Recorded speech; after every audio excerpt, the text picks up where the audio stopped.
जब कृष्ण भगवान बहुत छोटे थे तो वो अपने सखाओं के साथ में माखन चुराने के लिए जाते थे और उनके सखा सभी दूसरी जाति के थे और भगवान ने कभी उनमें भेदभाव नहीं किया। जब वो माखन चुराने के लिए जाते थे तो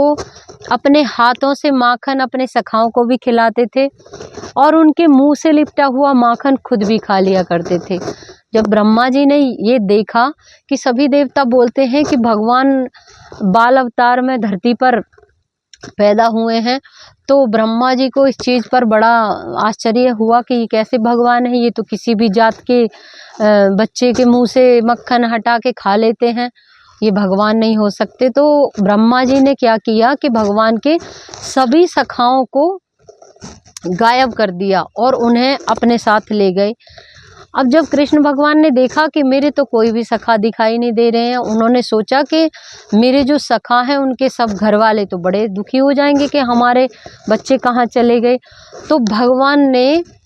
जिन गायों को, बछड़ों को और जिन सखाओं को ब्रह्मा जी अपने लोक में ले गए थे, तो भगवान ने अपने अंदर से ही उतने ही सखा और उतनी ही गाय बछड़े पैदा कर दिए, उत्पन्न कर दिए और 1 साल तक बराबर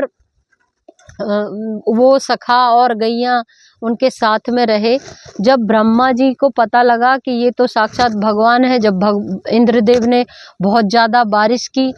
तो भगवान ने गोवर्धन पर्वत को अपनी उंगली पर धारण किया और 7 दिन लगातार वो बारिश चली और 7 दिन तक सारे गोकुलवासी गोवर्धन पर्वत के नीचे ही रहे। और इस चीज़ को जानकर जब ब्रह्मा जी को पता लगा कि ये तो साक्षात भगवान है, मुझसे तो बहुत बड़ी गलती हो गई, तो ब्रह्मा जी कृष्ण भगवान के पास आए कि हे भगवान मुझे क्षमा कर दो, मैंने तो सोचा कि आप तो भगवान हो ही नहीं सकते क्योंकि आप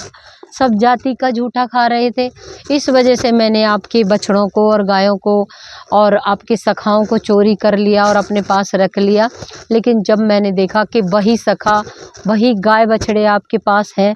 तो मैं समझ गया कि आप साक्षात भगवान हो। ब्रह्मा जी के बार बार क्षमा मांगने पर भी भगवान कृष्ण ने ब्रह्मा जी को क्षमा नहीं किया, क्योंकि भगवान कृष्ण इस बात से नाराज हुए कि इन्होंने अपनी मूर्खता की वजह से, अपनी शंका की वजह से मेरे सखाओं को मुझसे दूर कर दिया और मेरी गैयों और बछड़ों को दूर कर दिया। लेकिन इंद्रदेव को भगवान ने माफ़ कर दिया, क्योंकि भगवान ने बोला कि इंद्रदेव ने जब इतनी ज़बरदस्त वर्षा की तो उसकी वजह से मेरे सारे वासी एक साथ इकट्ठे रहे और 7 दिन तक सब इकट्ठे रहे और इस वजह से भगवान ने इंद्र को माफ़ कर दिया, लेकिन ब्रह्मा जी को माफ़ नहीं किया। तो इसलिए आप भी जब भी कोई गलती करें तो ये ना सोचें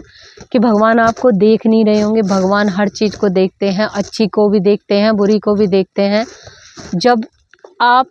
कुछ गलतियों को करते करते करते करते और बराबर करते रहते हैं तो भगवान उस चीज़ को कभी माफ़ नहीं करते। अगर आप सभी से कोई गलती हुई है तो आप भगवान के सामने नतमस्तक होकर उनसे कान पकड़ के आप माफ़ी मांगें और अपनी बीती हुई गलतियों के लिए भी माफ़ी मांगें और सब कुछ माफ़ी मांगने के बाद में भगवान की शरण में जाएं और उनका खूब अच्छे से भजन करें, भलाई करें, दान करें, लोगों की मदद करें। जितनी भी आप में सामर्थ्य है आप लोगों की मदद करें। सिर्फ अपने घर की तिजोरियां भरने से कुछ नहीं होगा, आपको दान पुण्य भी करना चाहिए, क्योंकि घर परिवार के लिए तो हर इंसान करता है। ये कोई बहुत बड़ी बात नहीं है कि आप घर परिवार के लिए सब कुछ करते हो, ये तो हमारी जिम्मेदारियां होती हैं जो हमें करनी ही पड़ती हैं। तो आप भगवान के आशीर्वाद से इस धरती पर आए हो, भगवान ने आपको ऐसी काया दी है, आपको कुछ माया दी है, तो उसका सदुपयोग करें। अपने शरीर से भी सेवाएं करें और अपने धन से भी लोगों की मदद करें, ताकि कृष्ण भगवान के आप बहुत प्यारे बन सको, राधा रानी के दुलारे बन सको और हमेशा उनके चरणों में और उनकी शरण में, उनके प्यार की छत्र छाया में रह सको। तो अगर आपको मेरी वीडियो पसंद आई हो और मेरी ये जो बातें मैंने आपको बताई हैं ये आपको अच्छी लगी हो, तो आप मेरे चैनल को सब्सक्राइब तो कर ही देना और आप सभी को राधा रानी ऐसे ही प्यार करते रहें और आप सभी मुझे ऐसे ही प्यार करते रहो। जय श्री राधे।